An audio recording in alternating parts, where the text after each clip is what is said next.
Members, good morning. Tuesday, September 9, about 8:30 a.m. Eastern.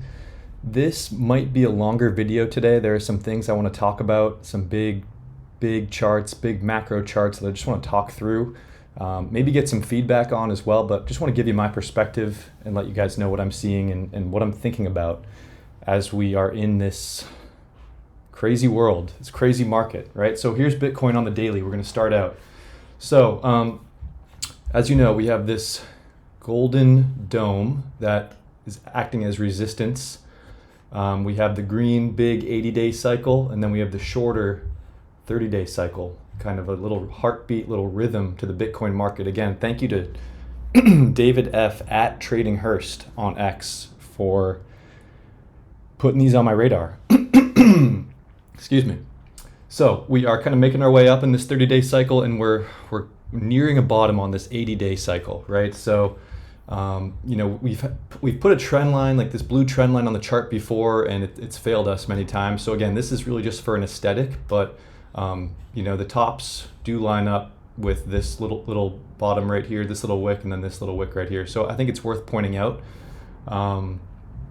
So yeah, we're just kind of progressing through this 30-day cycle. We're going to see what happens when this starts to top out right here, kind of middle of September, while the big boy 80-day cycle is bottoming, right? So I am expecting us to kind of continue to chop around in here, and then eventually I think we're going to break out of this dome and go up to the upside, right? So if we throw on the Ichimoku cloud on the daily and the 30-day moving average, we're just kind of right under that 30-day moving average and the cloud. So again, there's some resistance here that we want to get through. If we throw on the DMARC indicators, we get printed a 7, 8, 9 back at the end of August, which was a local bottom for us. And so far, it's acted accordingly. And so again, if we stay in this channel and we progress through this 80-day cycle, and if we line up the 30-day cycles here at the top of this 80-day cycle, and we stay in this channel, right, we get some price targets about 144, 152. If we continue to go up in this channel, we could reach 172, by end of January, I would think. But again, this channel, it's again just for an aesthetic. We could break above it, right? We could break below it. I don't necessarily know. I'm just trying to track this as best I can. Now, if we throw on the M2, which everyone seems to have, kind of thrown out, I don't blame people for doing that. The correlation has kind of fizzled. But again, and there's also this big, I think there was an error in the data today, because this isn't usually like this. So we'll just kind of ignore it for now. But if we kind of flatten out the M2, like, we could, and again, if we stay in the top of this channel and snap back up to the M2, I think, we could reach 140, 145-ish by mid-October. That's kind of what the M2 is saying. And again, this channel, right? But again, we don't know. And so I also wanted to point out, I tweeted this out yesterday. So BVIV on the weekly, Bitcoin Volmex implied volatility last 30 days. You can kind of think of this as like the VIX for Bitcoin. It's just kind of it senses how much volatility is in the market, right? So we're kind of squeezing down into this lower boundary here. Last time we did that, Monday, October 16th, 2023, we broke out and we had volatility to the upside, right? And that marked this nice little run we went on with Bitcoin. And so again, I'm expecting some more volatility to enter the market relatively soon, right? This is a weekly time frame, so it could take a couple of weeks or a month or two. So I'm expecting volatility, and I'm expecting it to the upside, right? But we can't deny that it could also be to the downside. So we just want to keep that in mind, but I think it's worth pointing out. It's a pretty good thing to keep on the radar, and I'll continue putting this into the regular members daily cadence. And so here with the rainbow wave, the power law is this core green trend line here. And we have this wave here. Thank you to Leo Hart, who created this indicator. This kind of just senses the rhythm and flow that Bitcoin has displayed, kind of that 4-year cycle that everyone talks about. It's displayed that previously, right? And so a lot of commentary today, like, is this cycle different? It sure seems like it is. And so are we going to necessarily follow this wave structure? I'm not sure. But again, it is, with the M2, in this little bubble phase that we are speculating on, I think we could, we'll get up. I think we'll get up here somewhere, And whether it continues into 2026, again, I think that is what I'm leaning towards, right? So into first half of 2026, either Q1 or Q2. That's kind of what I'm sensing right now. And so we also have a 109-day offset for the price of gold. A little bit of a stronger correlation you can see here in the data table. And gold continues to an upwards trajectory. So you can kind of see here, Bitcoin likes to kind of overshoot gold and then go sideways, kind of overshoot gold, go sideways. But ultimately, I think gold leads the way. And so we also have a 180-day offset, right? This really matches up with price right now. The data doesn't necessarily support this correlation, but I think it, again, it's for an aesthetic. I think it generally looks pretty good. And so if we zoom in on the command center, right, our little energy indicator, the distance percentage from the 30-day moving average, if you go back a couple slides, you can see we're right below that 30-day moving average. So this indicator obviously is saying, hey, we're right below that zero line because we are probably 1 or 2% below the 30-day moving average. So we have some resistance lines that we want to get above. We had a little energy squeeze here, and it kind of was able to push price up with that 30-day cycle. We want to continue going through this resistance lines, getting up to 116, 118, 120K. The rate of change here for Bitcoin is this white line. It went negative, which I don't love to see. We want this to be back positive. And now the ADX, you can see the green line is above the red line, which means the buyers, the bulls, are getting in control. And the white line is still below that 20 line, right? So we still have a powerful move in front of us, right? That power hasn't been released. At least that's how I interpret the ADX indicator. And then the rate of change for M2, rate of change for gold. Again, we have a little bit of a data error here, it seems, for M2. But gold went on this big consolidation and ultimately broke out to the upside. I do think the M2 is kind of consolidating here, and then it also kind of pokes its head out here, towards the end of the year. So we're going to continue tracking this M2 to see what it does. But the rate of change ultimately is, as long as these are positive, I generally think Bitcoin will have positive price action because I think it's going to follow the M2. I think it's going to follow what gold is doing. That's the theory. That's the hypothesis. And so I also in the past had tracked this, March 2020 fractal for Bitcoin. And I think it's just worth pointing out, I think this is still in the realm of possibility, right? We've definitely deviated from that fractal, but we're starting to kind of curl to the upside. So one can imagine, there could be some bullishness here, especially as we're nearing a bottom on that 80-day cycle. So we could see some explosive moves to the upside, at least that's what I hope for. And so, Jubby, one of our members here, asked me to chart gold. And everyone's kind of saying, I've read on X, man, it's really not good that gold is running so high and so fast, that can't be a good thing for the market. Expect a black swan. And, this is all kind of in the chart. This price action has been baked into this chart for so long. This is on the quarterly time frame. So each candle is 3 months long, right? But you have this big accumulation of gold, broke out, another little accumulation, but it was a pretty big accumulation, right? Kind of 2 cup and handles pretty much. But I do think, gold is kind of nearing its measured move target from this accumulation and from this accumulation. So, you're starting to hear gold being talked about more and more because of its price action, whereas I do think we're closer to a local top in gold than we are a bottom, right? But there's no denying this is a big, big channel with another little channel inside of it. And it's, again, the quarterly time frame. So this is a big boy chart, a big macro chart. But again, I think it points to further upside. But again, this is just gold measured in fiat dollars. So this is really your fiat dollars getting debased away over time, right? This goes back to the 1960s. And you also have silver here, XAG-USD. I mean, silver is this massive cup and handle, again, on the quarterly time frame with much higher price targets. So, don't be surprised to see silver being talked about, as well, especially as we get into the late 2020s, into the early 2030s. I think this can continue to run. Obviously, I think it depends what gold does too.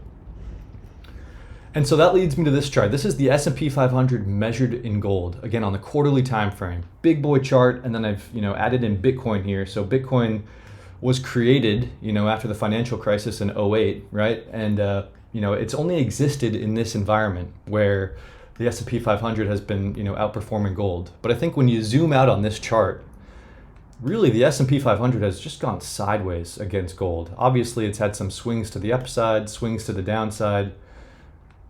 But when you think about it, if you're just invested in the S&P, sure, your portfolio is going up in US dollar terms, but really it's gone sideways against gold for decades, right? A century, which is just, this chart is just mind-blowing to me. And so I tweeted out this morning, I'm just kind of, something I've been thinking about is, what happens if and when the S&P 500 rolls over against gold, right? What is Bitcoin going to do in that environment? It's uncharted waters, really.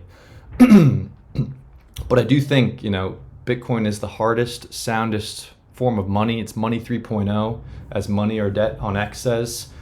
And, it's a great thought exercise, but ultimately, you want to think Bitcoin will outshine whatever happens to this chart, right? Because it's the new monetary system. It's a new monetary environment I think we're entering in with the age of AI and productivity and everything that's going on. Again, crazy world, crazy time to be alive, but what an honor to be charting this. And so that brings me to Bitcoin measured in gold, right? So this is another big boy time frame. On the monthly time frame, you have your accumulations, expansions, and now we've kind of find ourselves like, I don't want to say, I don't think this is a double top, right? I think this is a continuation pattern similar to as it has been in the past. But if we zoom in a little bit, ultimately, we want this accumulation, this cup and this blue handle, we want this to play out to the upside, right? But there is this domed consolidation here as well, resistance line here. So this, I think, is probably the most important chart for me right now, is Bitcoin measured in gold. We want this to get above this domed consolidation and for this to be a true cup and handle and for us to explode to the upside. But we're going to know if it's not. If it's going to continue to roll over, then we might just want to think about Bitcoin and or gold kind of in that portfolio, right? So again, both hard and sound assets at the end of the day. I think that's really the theme here is, the S&P 500, again, has gone up in your US dollars, but it's gone sideways against hard assets, against gold, and it's gone down against Bitcoin. So going to be interesting to see how this plays out. And so what does this mean for MSTR, right? So this is kind of bigger picture, not as big as the other charts, but this is MSTR on the weekly, and I had a channel in here that has failed, right? So this is kind of the backup, the plan B channel, where, hey, it still has some good connection points. There's 3 touches here on the bottom, 3 touches here on the top, and you kind of have this, Livermore accumulation cylinder type vibe, right? Where, maybe we could have another move here to the upside if Bitcoin cooperates and that 80-day cycle kicks in and we run to 150, 200, 250K. I think MSTR would perform nicely, right? And so I go back to that Bitcoin implied volatility chart. This is the same implied volatility thing, and then you have MSTR here, where I think if volatility comes back to this market and it's volatility to the upside, speculation is going to come back for MSTR, and I think the volume will come back and we'll see an outperformance in Bitcoin, hopefully, right? So that's kind of the idea. Now, if we also overlay that March 2020 fractal, again, this is more so just for fun, but we've kind of been going sideways here for MSTR, kind of hopefully a reaccumulation of some sorts. And, I think this move could be a potential scenario, right? We can't rule it out. And it's kind of fun just to have on the chart and something to look at and appreciate. So when we look into MSTR on the daily, right, we're kind of looking at the under the hood indicator, distance percentage from that 30-day moving average. We're kind of trying to break out here a little bit, but we're kind of going sideways. So I don't know, this doesn't really have a ton of energy, a ton of oomph behind it. We want to see this kind of start to really make its way back to this 0 line, which is the 30-day moving average, and we want to get back above that 30-day moving average, break out of this resistance line, and make our run. The rate of change looks pretty coiled here. Looks like it could be explosive. And then the ADX here, it's just kind of holding steady here. The bears seem to still be in control here. We want this green line to get above the red line. Now, MSTR measured in Bitcoin. See how we're kind of adding layers to this? We're looking at the S&P 500 measured in gold. We're looking at Bitcoin measured in gold. We're speculating that Bitcoin is the superior asset, and now we're speculating that MSTR measured in Bitcoin could continue to outperform. Ultimately, we're trying to beat the hurdle rate, right? And I don't necessarily know if that is warranted. I think maybe the hurdle rate works just fine for everyone in Bitcoin. But Again, this is fun speculation. So MSTR measured in Bitcoin on the 3-day time frame. We have a clear support resistance line here right across the middle of this page. And then, maybe these trend lines, they don't, there's not a ton of, they don't line up perfectly down here, but there are some connection points in this big channel. So we're going to see if this holds, and if we zoom in onto the 12-hour, clear resistance line that we want to get above.